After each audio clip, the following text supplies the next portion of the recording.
RAR ફાઉન્ડેશનનું આ સૂત્ર રહ્યું છે।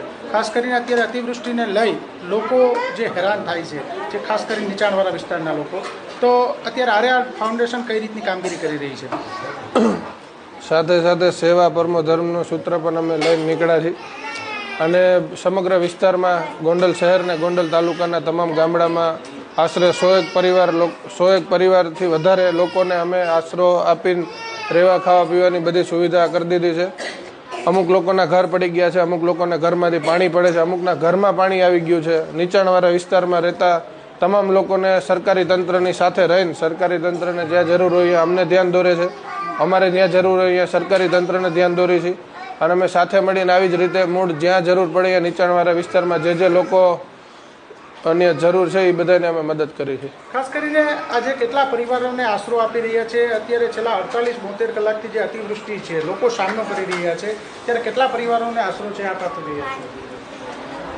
કેટલા લોકોને આશરો એટલે મેં કીધું એમ કે 100 પરિવારથી વધારે લોકોને અમે આશરો ને બધી વ્યવસ્થા કરાવી દીધી છે।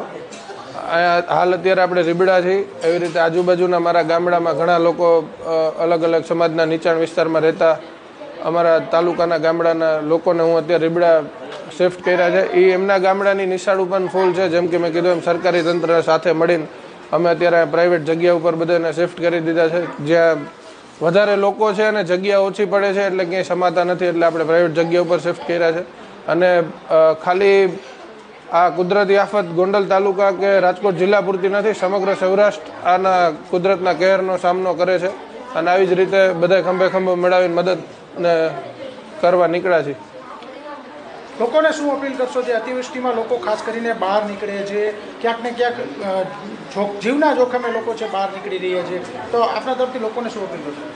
હજી આજે જ સવારની વાત છે, ગોંડલમાં ભાદરકાંઠાના એક નદીના કાંઠે એક પરિવાર, લેવા પટેલ સમાજનો બાબરા તાલુકાનો પરિવાર નદીમાં તણાઈ ગયો અને એનું એક નાનું બાળક અને પતિ પત્ની તણાઈ ગયા અને પતિ પત્નીની બોડી આપણને મળી છે। તંત્રને NDFની ટીમ સતત કામગીરી કરે છે, એટલે હું લોકોને ખાસ અપીલ કરું છું કે તમે તમારો પરિવાર ઘરે સુરક્ષિત રહો અને યુવાનોને પણ ખાસ કહું છું કે જ્યાં જરૂર પડે અહીંયા સમગ્ર તાલુકામાં ફોનથી સંપર્ક માર્યો અને કોઈ પણને કાંઈ પણ અર્જન્ટ જરૂર પડે તો અમારો સંપર્ક કરો, તંત્રનો સંપર્ક કરો અને જ્યાં જરૂર પડે અહીંયા અમે મદદ કરશું। શું નામ છે અને કયા ગામથી આવો છો?